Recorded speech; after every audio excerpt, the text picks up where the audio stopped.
के सामने ये सर झुकेगा नहीं। आप बताओ, आप बताओ, एक ईमानदार इंसान, उसकी ताकत देखो, अल्लाह तो उसको इज्जत दे रहे। इस मुल्क का पार्लियामेंट कमेटी उसको बोलता है कि you are the best. 10 parliamentarian का खिताब उसको दिया जाता है, बोलता तुम्हारे जैसा कोई नहीं। और हम बोलते हैं कि पूरे हिंदुस्तान में ऐसा कोई नहीं है। हिंदुस्तान के तारीख में आज तक इतना बड़ा लीडर पैदा नहीं हुआ है जो ईमानदार है, मुत्तकी है, हिम्मत वाला है, बोलने वाला है, पढ़ा लिखा है, बेजोड़ बादशाह है। मैं कहता हूं मेरे शहंशाह, तुम बंगाल आ जाओ, हम तुम्हारे इस्तेमाल के लिए तैयार हैं, हम पूरी तरह से मुत्तहिद हैं, तुम्हारे लिए जान निछावर है। तुम आ जाओ, तुम हमारे दिलों में राज करोगे मेरे बादशाह। हम बताते हैं पूरे हिंदुस्तान में सिर्फ मुसलमानों की बात नहीं, दलित समुदाय के लोग, आदिवासी समुदाय के लोग, वो भी बोल रहे हैं कि ये दाढ़ी वाला खूबसूरत लगता है, इसी पे भरोसा करने का जी चाहता है, हम इसी के साथ चलेंगे। महाराष्ट्र के, आंध्र के, तमिलनाडु के दलित लोग अब दलित पार्टी के बजाय असदुद्दीन अवैसी की पार्टी करना पसंद कर रहे हैं। सिर्फ पार्टी पसंद नहीं कर रहे हैं, इलेक्शन फाइट कर रहे हैं और जीत रहे हैं। पूरा हिंदुस्तान का जितनी पार्टी है, जितना लीडर है, आवाम का भरोसा खो चुका है। अब सारे लोगों का उम्मीद नजर टिका हुआ है सिर्फ असदुद्दीन अवैसी पे। इंशाअल्लाह ताला हम लोग मैदान में उतरे हैं तो बंगाल के सरजमीन में असदुद्दीन अवैसी का नाम और हरा परचम हम लोग जमाएंगे। लेकिन बंगाल बड़ा भूखा है, बंगाल बड़ा प्यासा है, बड़ा सताया हुआ है। कल ये कलकत्ता जो हिंदुस्तान का कैपिटल हुआ करता था, आज सबसे पीछे है। बंगाल के एतराफ में जो हालात है, आप अपने आंसुओं को रोक नहीं पाएंगे। मुर्शिदाबाद बोल के एक जिला है जिसमें सरकारी रिपोर्ट में 72% मुसलमान है। यकीनन ये तादाद और आगे होगी। আমি একটু বাংলায় বললে আপনার অসুবিধা হবে না তো? কারণ গ্রাম বাংলা থেকে লোক এসছে। তো আমি বলতে চাই, মুর্শিদাবাদ এমন একটা জেলা যেখানে সরকারি রিপোর্ট বলছে 72% মুসলমান আছে, আসল সংখ্যা 80% পার হবে। 22টা এমএলএ আছে, প্রত্যেকটা মুসলিম মেজরিটি।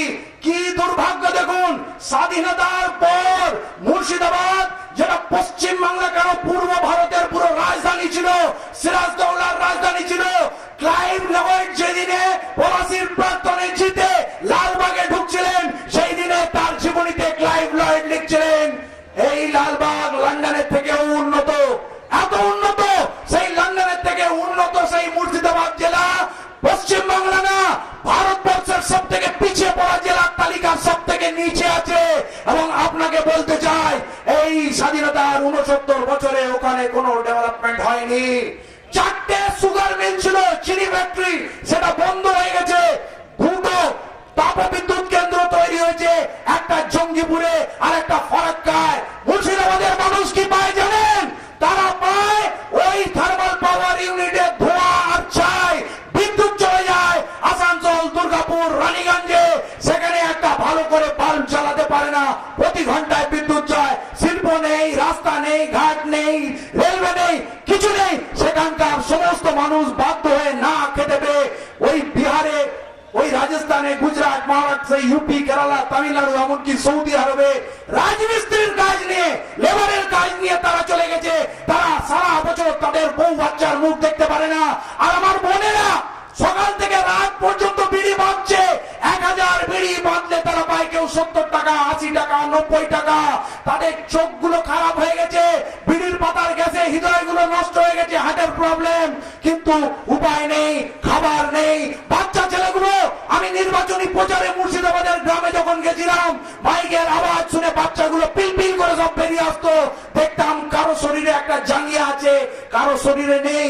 উলঙ্গ বাচ্চা ধুলোয় লুটিলুটি খাচ্ছে, তার বাবা এখানে নেই। আর এই গ্রামগুলোকে সন্ত্রাসের আখাড়া করা হয়েছে। বিশেষভাবে দলিতদের এলাকা এবং মুসলিমদের এলাকায় এই সমস্ত সরকার, তাতে সিপিএম এর হোক, কংগ্রেসের হোক আর তৃণমূলের হোক, এরা এলাকার ক্রিমিনাল গুলোকে শক্তিশালী করেছে। এদের হাতে বোম পিস্তল দিয়েছে, থানার অফিসারের সঙ্গে সেটিং করে দিয়েছে যে এদের উপরে তুমি রাজত্ব করো, তোলাবাজি করো, এরা হয়রান অস্থির থাকে, কারণ বাড়িতে পুরুষ মানুষ নেই, বিদেশি কাজ করছে, এরা প্রতিদিন আতঙ্কে থাকে। আমরা স্বাধীনতার 70 বছরে 69 বছরে কি রাজত্ব কায়েম করলাম, এখনো আমাদের দেশের সাধারণ মানুষ পুলিশকে দেখলে ভয় পায়, থানায় যেতে ভয় পায়। হওয়া উচিত ছিল পুলিশকে দেখে ক্রিমিনাল ভয় পাবে, সাধারণ মানুষ সাহস পাবে, কিন্তু থানাগুলো ক্রিমিনালদের আকার হয়ে গেছে। আর অমন অবস্থা আজকে এসে গেছে, মুখ্যমন্ত্রী ওই থানায় ঢুকে ক্রিমিনাল গুলোকে নিজে ছাড়িয়ে বার করে আনেন। তার নেতা অনুব্রত মণ্ডল বলছে পুলিশকে বোমা মারো, গুলি মারো, শুধু বলছে না, ওরা গুলি মারছে, বোমা মারছে। বোলপুর থানায় তৃণমূলের নেতারা ঢুকে ওসিকে ওখানে মারছে, কোথাও পুলিশ গিয়ে টেবিলের নিচে লুকাচ্ছে, কোথায় গুলি গিয়ে হাসপাতালে দম ফেলে দিচ্ছে। আপনি বলুন তো, যে রাজ্যে পুলিশ সুরক্ষিত না, মানুষ কি করে সুরক্ষিত হবে?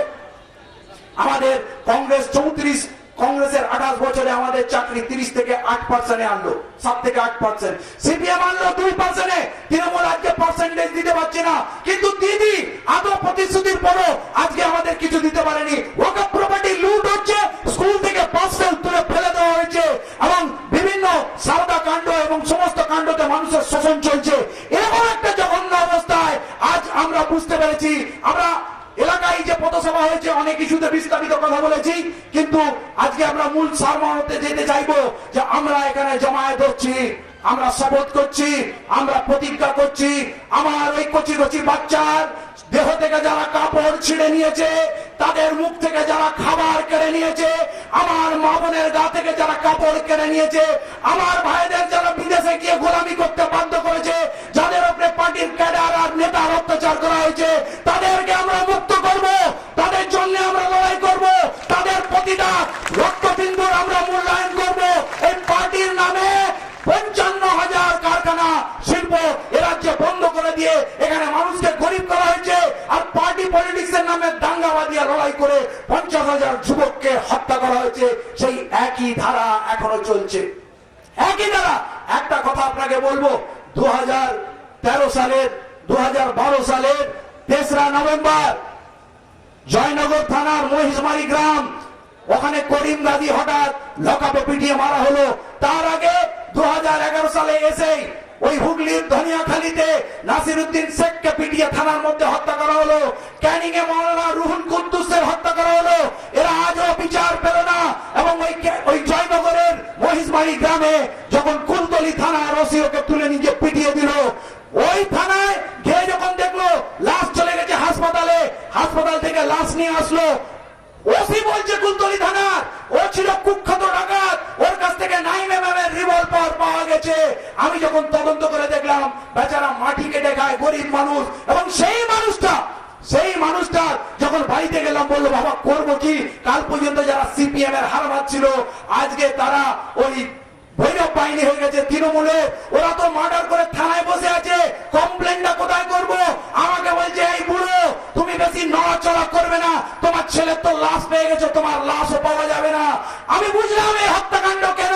তৃণমূল সরকার এসছে, গ্রামের গরিব মানুষকে বুঝিয়ে দিতে হবে কার ক্ষমতা আছে, কারা হত্যা করে পুলিশের আশ্রয় থাকতে পারে, তাহলে ভয় পাবে। আপনি বলবেন তাহলে দিদির লাভ কোথায়, দাদার লাভ কোথায়? ওই আতঙ্কের গ্রামের মানুষ চাঁদা দেবে, খিরাজি দেবে, অটোওয়ালা, রিক্সাওয়ালা, ভ্যান চালক সবাই পয়সা দেবে, থানায় বসে পয়সা বকরা হবে। দিদির দালার লাভ কোথায় জানেন? মিছিল হলে, মিটিং হলে ওদেরকে বলবে যে ভাই কাল সকালে গাড়ি থাকবে, বসে যাবে, নাহলে তোমার লাশের গ্যারেন্টি নিতে পারবো না। ওরা পিলপিল করে শহীদ মিনারে এসে, ব্রিগেড এসে জমায়েত হবে, আর ওই ভিড় আমরা টেলিভিশন চ্যানেলে দেখে বলবো দিদির হাওয়া খুব ভালো, এই পার্টিটাই করা উচিত, তাড়াতাড়ি এর মধ্যে ঢুকে যাওয়া উচিত। এই ভিড় কত চোখের পানি ভরিয়ে, কত রক্ত ঝরিয়ে তৈরি করা হয়, সেটা আজকে বোঝার সময় এসছে। মজলিস এসছে এই অন্যায় থেকে বাংলাকে মুক্তি দেবে, প্রতিটা মানুষের অধিকার বুঝিয়ে দেবে। এখানকার শিডিউল কাস্ট, শিডিউল ট্রাইবস, আদিবাসী, তফসিলি, খ্রিস্টান, বৌদ্ধ, জৈন, মুসলমান, তারা কাঁধে কাঁধ মিলিয়ে লড়াই করবে। হিন্দু মুসলমানের লড়াই আমরা লাগতে দেবো না, সাম্প্রদায়িক দাঙ্গা হতে দেবো না, ভক্তি দিয়ে আমরা দাঙ্গা রুখবো। তাই বলছি দেশের হাল ধরো। আমরা ভোট ভাগাভাগি করে আমাদের এই সেকুলার দলগুলো বিজেপিকে শাসনে বসিয়েছে। অতএব বিজেপিকে যদি শাসন থেকে সরাতে চাও, এই ভারতবর্ষের বুক থেকে যদি বিজেপিকে তাড়াতে চাও, তাহলে ঐক্যবদ্ধ হও। আমরা প্রথমে আমাদের সিটগুলো বার করে নেব, তারপরে দেখবো আমাদের সঙ্গে দলিত ভাইরা কতটাকে কোথায় আছে, আমরা তাদের সঙ্গে জোট বাঁধবো, আমরা সরকার তৈরি করবো, আমরা সরকার বলবো, কিন্তু চোখ বন্ধ করে আর কোন পলিটিক্যাল পার্টিকে ভোট দিয়ে দেবো না, ভোট দিয়ে তার কাছে ভিক্ষা চাইবো না আর তার লাথি খাবো না। এই কথা বলে আমি আমার বক্তব্য सीमित করছি, কারণ অনেক দূর থেকে এসেছে, অনেকে ক্ষুধার্ত আছে।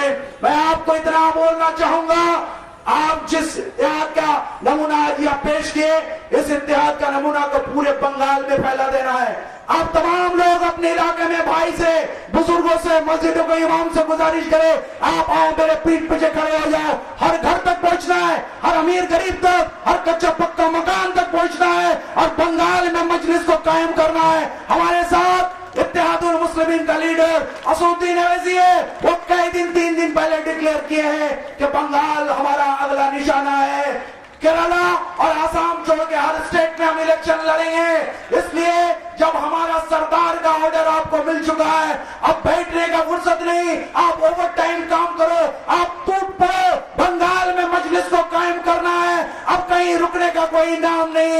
इस मेहनत को आप फैलाओ और जो लोग दूर दराज से आए हैं, जो हम लोग से राब्ता करना चाहेंगे, वो इस मीटिंग के बाद हम लोग थोड़ी देर यहाँ ठहरेंगे, आप बातचीत कर सकते हैं, आप नंबर एक्सचेंज करो, हम कैसे बंगाल में इस काम को फैलाएंगे उसका फिक्र हम लोग करेंगे। इसके बाद भी आप जब चाहे फोन करो, हम लोग मिलते रहेंगे। और मैं आपको बोल रहा हूं, आप जिस इंसान के लिए इंतजार में बैठे हैं, अरशद नदवी साहब, जिनकी बोल आपको ऑक्सीजन देती है, आपके खून में उबाल लाती है, आपको जोश देती है, मैं भी उनको समाप्त करने के लिए इंतजार हूं। लेकिन आपको बोलूंगा और थोड़ी देर रुक जाइए, हम सब भूखे प्यासे हैं, इंशाअल्लाह ताला ये कुर्बानी कल रंग लाएगी। अल्लाह इस मेहनत को, इस कुर्बानी को कबूल करे। इसी के साथ मैं अपनी बात को खत्म करता हूं और यहाँ पुलिस एडमिनिस्ट्रेशन का मैं दाद देता हूं, शुक्रगुजार हूं, जो पुरअमन तरीके से यह बंदोबस्त उन्होंने अरेंजमेंट किया, जो कोऑपरेशन उन्होंने दिखाया, उसके लिए मैं उनका शुक्रिया अदा करता हूं। इंशाअल्लाह ताला, क्योंकि ये बंगाल सिर्फ हम लोगों का नहीं है, इस बंगाल में पुलिस महकमा से लेके मजिस्ट्रेट के वफादार जितने भी हैं, जितने भी अदालत में सुप्रीम कोर्ट और हमारे हाई कोर्ट के बैठे हैं, सब इसी गांव में, इसी शहर में हमको जीना पड़ता है। यह मुल्क अगर अच्छा होगा, हमारा बच्चे को इसी रास्ते में चलना पड़ेगा और एसपी के और डीएम के बच्चे को भी इसी रास्ते से गुजरना पड़ेगा। ये बंगाल अमनपूर्ण हो, सांप्रदायिक ताकत को हराना है और बंगाल में इंसाफ कायम करना है। इसी के साथ इंशाअल्लाह अल्लाह हमारी मेहनत को कबूल करे और अपनी